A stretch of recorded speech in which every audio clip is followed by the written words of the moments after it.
Hi, I'm Nicola. I'm a lead programmer. I've been here for about 6.5 years. Yeah, very happy. Hi, I'm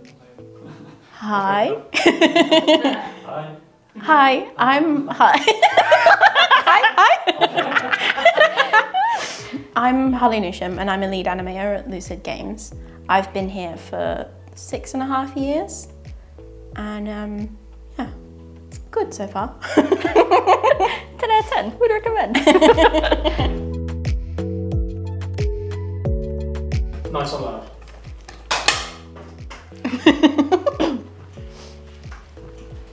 Shall I go first? Yeah, go for it. What advice would you give to the next generation of women who want to work in games? You know what, to be honest, I would give them the same advice I would give anybody else from my point of view, like work on your portfolio. That's just, I can't understate how important a portfolio is to kind of that initial, like getting your first jobs, getting your foot in the door places. Your portfolio is really, really important. And the game engines, like, they're free. You can download them. Download Unity, download Unreal, create little demos. Being able to kind of show those personal projects is just going to make you stand out so much more than everybody else coming out of the same course. And I would say, like, specifically for women, I guess, to me, the important thing would be to try and not be put off by, you know, seeing like a lower percentage of women in, you know, your courses and your jobs and stuff, because, you know, there's absolutely space here. I know it doesn't always look like it. It might not look like it all the time, but sometimes, you know, if you're able to, you've got to be the person to put your foot in the door, because it's really important to do. If you can do that, because it's really hard, you don't know, you could be making it so much easier for the next person to come along that might hesitate, and then suddenly they see you there and they're like, oh no, this is all right, and then it just kind of snowballs from there. So I don't know, yeah, if you can be the first one to do that and do it. I guess what advice would you give? I mean, I agree completely with all the sort of job things with you know, good portfolio and all that. My advice, honestly, is to just go for it and take every opportunity that you possibly can, because they always really work out. The safe bets are usually the boring ones. But I mean, for me, I've had the best time in this industry so far. And to be honest, like when I first joined, there wasn't that many women at all. I think I was the third woman at Lucid. And then obviously you. The first work bestie. And then, as you said, it snowballed from there, and now we've got countless women here to go for coffees with. Yeah. You know what though, that was really important. Like you're saying, like you were the third and I was the fourth, and I think the really important thing that happened there, like, was when I started and you asked me to go get a coffee, because you know, for one, I didn't know anybody. I'd obviously moved the country and stuff. It was very intimidating. Yeah, new job and all that, and that was really important.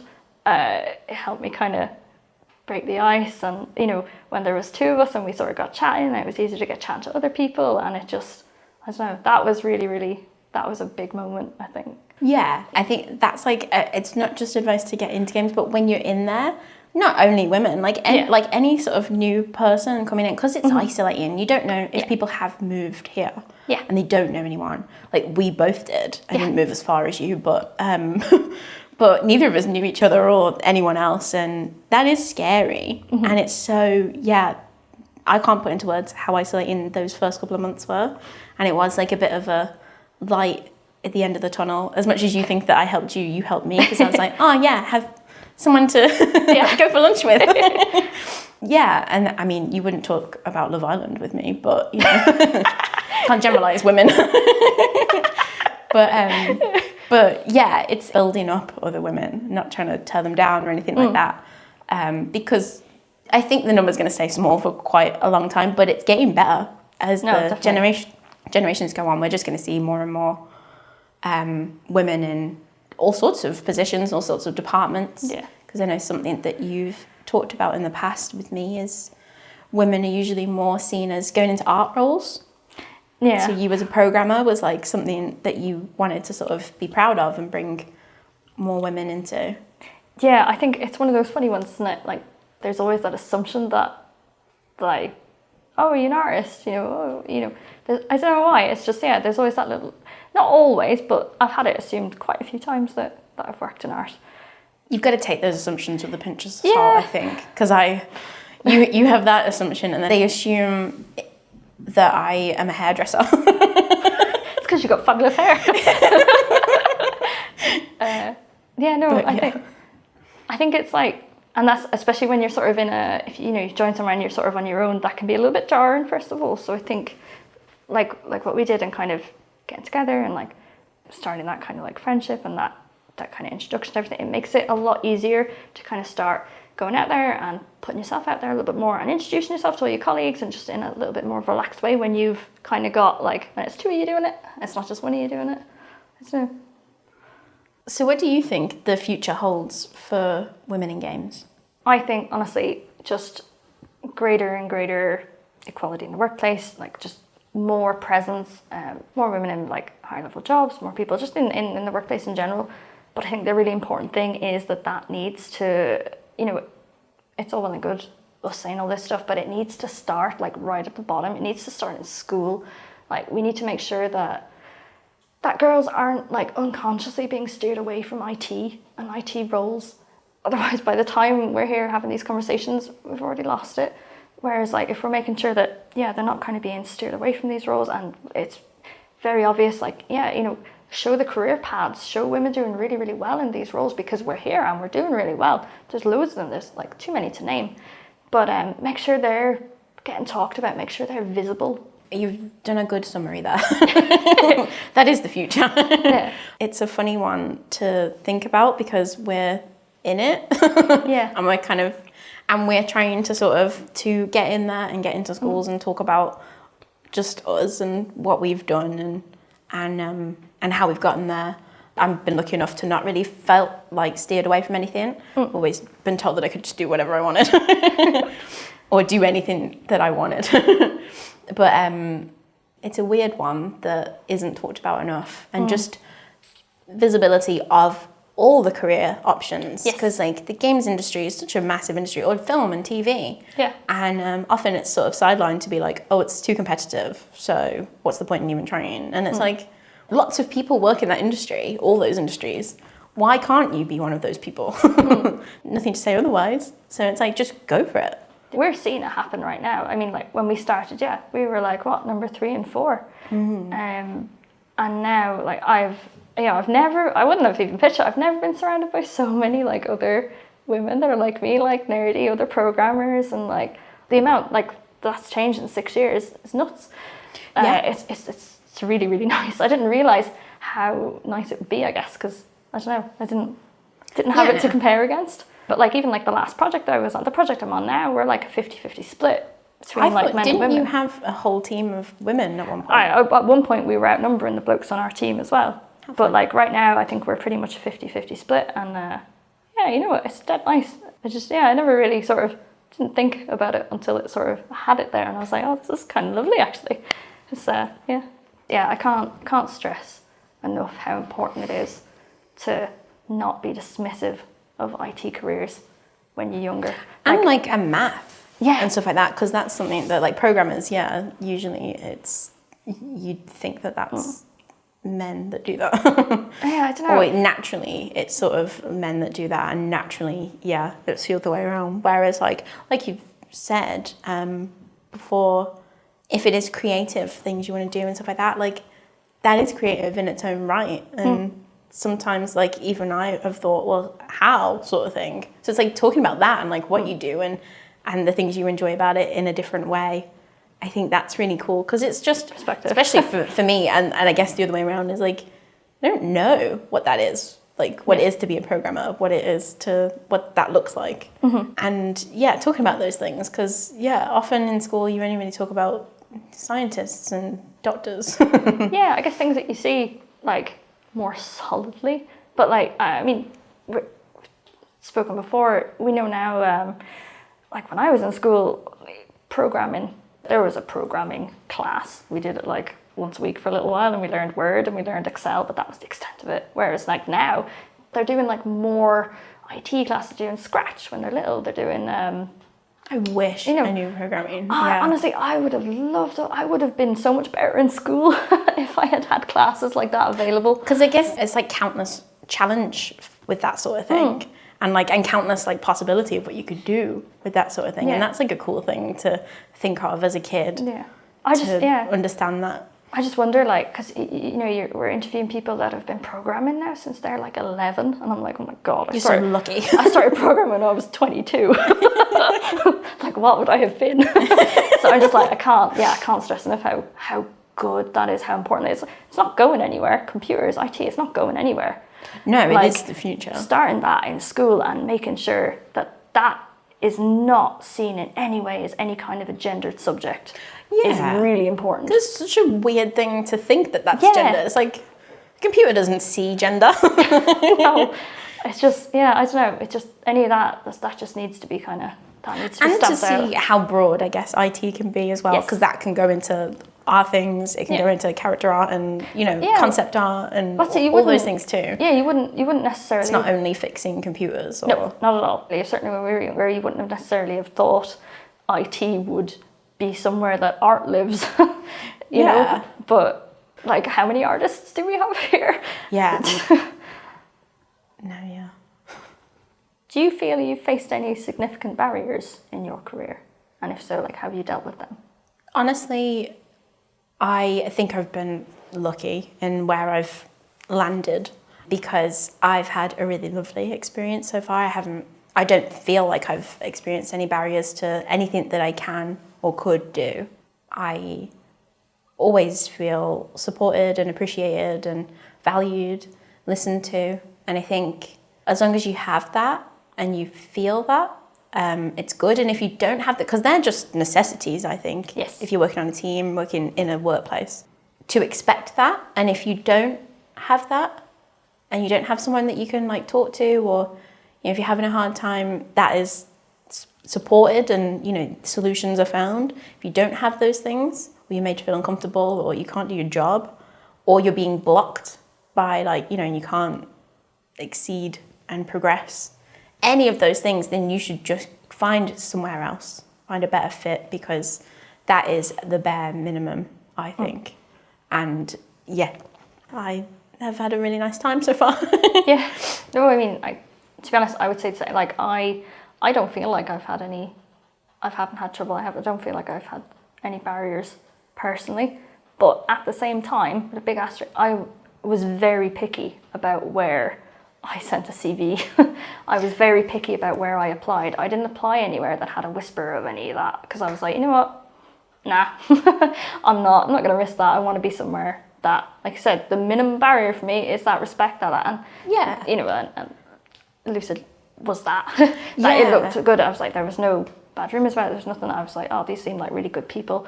I think, it just seemed like somewhere I would do really well. So to be fair, not everyone can afford to be that picky. I get it. But I was quite lucky that, I was picky, and I still got in somewhere. But I think there's nothing wrong with just having that standard for you, Yeah, there's nothing wrong with that. And if you do have those problems, that isn't you, that's their problem. Oh yeah, so it's okay to leave and go somewhere and find something that's a better fit for you. Because, I mean, all the, like, for instance, when I was looking for jobs, I was looking at the, best places to work index and all this kind of stuff. Because I'm like, well, it wouldn't be on that list, presumably, if it had any issues. So I'm looking at places that are visibly very good for diversity, or at least, are working on it and stuff. And good cultures. That's something that I never, fit. I mean, I didn't consider anything, because I just applied everywhere. I was the polar opposite, and I was not picky. I landed on my feet, but... culture, I think, is a really big thing, and and these days with social media and everything, it's really easy in a way to get a bit of a taste of the culture of. It's harder to hide that stuff. I was just going to say parties, because they have parties, then that'll be good. But because there's like social events that counts in culture and things like that, and it's like I've always felt like Lucid's been a bit. Not a family, because that would be a very dysfunctional family, but like this nice, welcoming community. Yeah, but the thing is, it was out there for us to kind of see from the outside. Yeah. You know, like I was looking at the website and I thought, oh, it seems pretty good, you know. That's something to get a good gauge on, which I would never have even considered looking at. I was just looking at the careers pages. Oh, yeah, no, I stalked that website. Yeah. I was like, and then I stalked the LinkedIn people that were on the website, and I was like, are these nice people? Do I want to work for these people? Yeah. But like, yeah. But yeah, it's like, it's justified, because often you think of it the other way around, like you're trying to fit into something where it's like, you need to find something that fits you. And that's like not you being like big-headed or anything. It's just you finding your place. Yeah. And it's good, because then you get good stuff out of it and you progress nicely and make nice friends. And I mean, yeah, ultimately, all the good people are going to go to companies that look like that, you know? Yeah. That are more attractive, that have all the nice rumours about them. Yeah. So I think just, being visible with your company's culture and stuff is dead important, because you will attract what you put out. Like, look at that. I mean, the website now, I mean, compared to, obviously I'm just only using Lucid as an example because that's where we were, but like when I was looking at the website then, you know, I'm looking at the founders and stuff and everyone's looking really nice and friendly, but you look at it now and it's like, I mean, you're on it, I'm on it, I've got a little thing, like there's visibility, there's a greater range of people, a greater range of ages. It's just, I think we look approachable as well. Yeah, very friendly. But yeah, no, I think you're going to attract what you put out. That's what attracted me there. So yeah. So why did you choose to work in the games industry? Well, the funny thing is, I didn't choose to work in the games industry. The games industry chose me. But in all seriousness, I'm so happy that it found me. But I just did the typical thing coming out of uni and panic applied everywhere. Going from like, you know, animating washing machines at AO to even like camera technician roles. I just wanted to have a grown-up job. And it just happened that I sent my like showreel and everything to every company so games, film, TV, advertising, and Lucid weren't even hiring at the time, but they must have kept something on record, because like maybe 2 weeks after, they messaged me back and said, oh, do you want to come in for a chat? And then I did talk to our wizard tech animation guru, Mike Wartworth. We chatted for like 2 hours, I think. It wasn't an interview. I've never had a formal interview. Don't know how I'm here. But and then they must have liked me. They offered me a job, and I've been here ever since. Sweet. And it's been good. So I love it. I can't imagine me anywhere else than the games industry. So what about you? How did you turn up here? I'm not really sure. You know what? As soon as I decided I wanted to do computing and stuff, I never considered not doing it in games. I didn't want a normal computer job. I never even considered a normal computer job. I don't know. I think it's because I've always been really attracted to like creative things. I've always been quite a creative person, and I've always loved games. And I never even thought of not doing it as a games programmer, you know. Didn't even enter my head. So I just kind of went straight for games jobs and decided it, got it, boom, smashing it. Good, that's a good story. So why did you choose to be a programmer? So that was also a bit of a fluke. No, you know what? I feel like I came to programming super late. I had a friend who was doing like a programming course with games and stuff, and I saw that, and it just looked so much more fun than what I was doing, and it could have been a complete disaster. I'd never programmed before. I had always thought of myself as being really bad at maths in school, and I just decided I'm going to leave this and I'm going to do that instead, and it's all going to work out hopefully. So I think once I started learning to program and stuff, which like I said, I only started doing that in the uni course. Once I started, I just really enjoyed it. It sort of clicked. It wasn't kind of what I thought it would be. You know, it's creative problem solving. It's like logical thinking. It's using maths as a tool. It's not kind of what I thought initially, and it really suited. Love it. I couldn't picture doing anything else now. That worked out well. So what made you want to be an animator? Funny story. It mostly stemmed from, I always loved art. As a kid, I was always told that I was good at colouring in. It's something to be good at. And then drawing. Like, I did really enjoy drawing and stuff like that. Then I loved ICT at school as well. Computers were always quite natural to me. Obviously not like programming level natural, but like, you know, I know how to turn it off and on again.